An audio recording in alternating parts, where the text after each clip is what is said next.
સર્વે શ્રોતા મિત્રો ઓમ નમો નારાયણ। મત્સ્યગંધા અને પારાશર મુનિથી વ્યાસજીનો જન્મ થયો।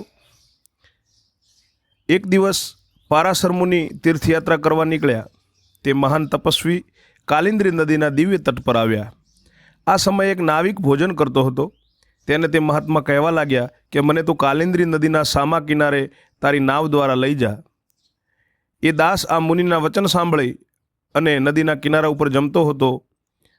એથી એની એકદમ મનોરમ્ય બાળા, એનું નામ મત્સ્યગંધ્યા, અને દાસે કહ્યું કે હે પુત્રી, આ નાની હોડીથી મુનિને પેલે પાર લઈ જા, કારણ કે તે ધર્માત્મા મુનિ હે શુચિસ્મિતે ગમનાતુર છે, એટલે એમને તરત જવું છે। એના પિતાના વાક્ય સાંભળીને એ વસુકન્યા મત્સ્યગંધા સુંદરી મુનિને નૌકામાં બેસાડી અને ચાલતી થઈ। દેવયોગથી યમુનાના જળમાં ચાલતા ચાલતા તે સુલોચનાને દેખી અને ભાવિથી એટલે કુદરતના કારણોથી પારાશર મુનિ કામાતુર થઈ ગયા અને યૌવન કળામાં ખીલેલા સુંદરીને દેખીને સ્પર્શની ઈચ્છાવાળા તે મુનિએ પોતાના જમણા હાથથી તેણીના જમણા હાથને સ્પર્શ કર્યો। ગૌરવર્ણી તે કન્યા મુનિને હસીને કહેવા લાગી કે આ વાત તમારા કુળશાસ્ત્ર અને તપને શું અનુરૂપ છે મુનિવર? કામ વધારવા સારું મત્સ્યગંધ્યાએ હાસ્ય કર્યું ને કહ્યું કે હે ધર્મજ્ઞ, વશિષ્ઠના કુળમાં ઉત્પન્ન થયેલા તમે કુળશીલ અને સંપન્ન છો, છતાં તમે કામદેવથી પીડાયેલા થઈને શું કરવા ધારો છો? હે બ્રાહ્મણોમાં શ્રેષ્ઠ, પૃથ્વી પર મનુષ્ય જન્મ દુર્લભ છે, તેમાં પણ વિશેષ કરીને બ્રાહ્મણપણું હું દુર્લભ માનું છું।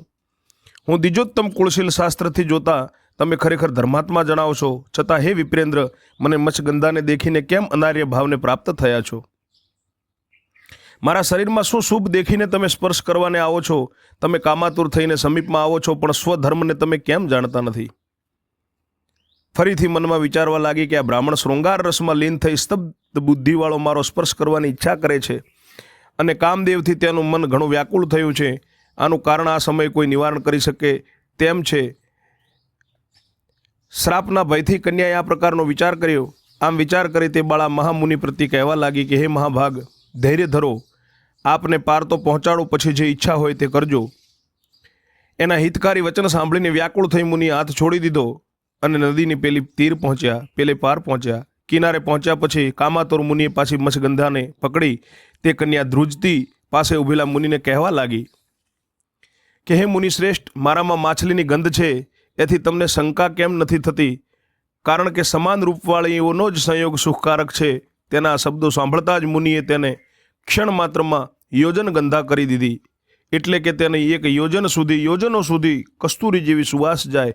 તેથી તે સુરૂપા સુંદરી દમકી ઉઠી અને કસ્તુરી સમાન સુગંધવાળી તે મનોહર કન્યાને કામ પીડિત મુનિએ જમણા કરથી પકડી।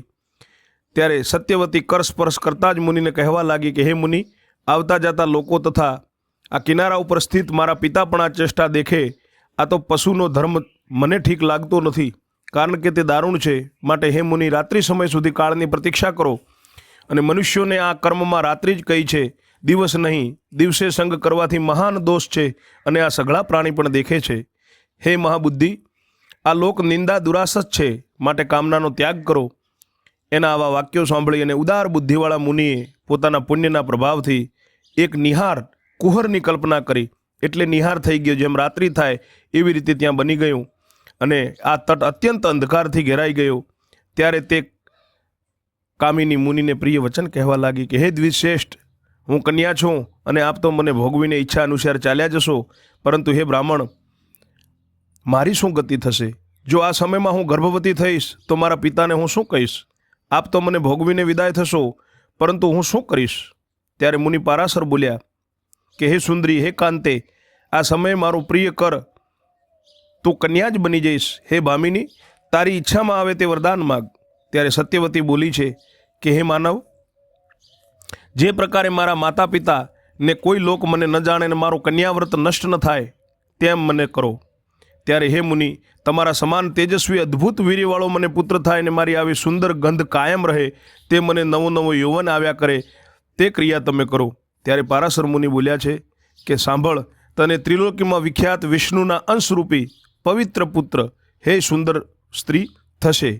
કોઈ પણ મહાકારણને લીધે જ હું તારામાં કામાતુર થયો છું, નહીં તો હે સુમુખી, પૂર્વે પણ મને આવો મોહ ક્યારે પણ થયો નથી અને 12,000 વર્ષની તપસ્યા કરીને હું આવતો હતો, પણ આ મોહ થયો છે તો ઈશ્વર ઈચ્છાથી જ થયો છે।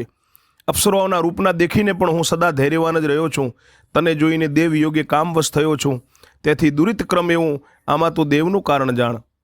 અતિ દુર્ગંધવાળી તને દેખીને હું કામાતુર નહીં તો કેમ થાઉં? આમ કહી અને તે વશીભૂત થયેલી કન્યામાં ક્રીડા કરી તે મુનિસત્તમ તરત જ ત્યાંથી કાલિંદ્રીના જળમાં સ્નાન કરવા ગયા અને તે સત્યવતી સત્વર ગર્ભવતી સતી થઈને યમુનાના દ્વીપમાં બીજા કામદેવના સમાન જન્મતા જ તેજસ્વી એવા પુત્રને જન્મ આપ્યો. તે વીર્યવાન પુત્ર તપની ઈચ્છાથી તુરત જ તેની માતાને કહેવા લાગ્યા કે માં, મારું તપમાં મન લાગ્યું છે. હે માતા, તારી ઈચ્છા થાય ત્યાં તો ચાલી જા અને હું પણ તપ કરવા જાઉં છું.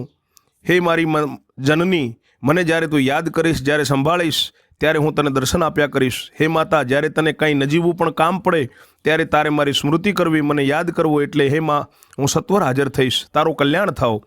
હું જાઉં છું. ચિંતા તજી તું સુખી રહે. એમ કહી અને વ્યાસજી ચાલી નીકળ્યા અને સત્યવતી પિતાના ભુવનમાં ગઈ. તેણે એ દ્વીપમાં તે બાળકને જન્મ આપ્યો. તેથી તે દ્વૈપાયમાન કહેવાયો. વિષ્ણુના અંશરૂપ હોવાથી જન્મતા જ તે મોટો થઈ ગયો. તીર્થમાં સ્નાન કરતાં કરતાં ઉત્તમ તપ તેણે આચર્યું. આવી રીતે પારાશરથી સત્યવતીમાં દ્વૈપાયમાન વ્યાસ જન્મ્યા. સત્ય સનાતન ધર્મ કી જય હો.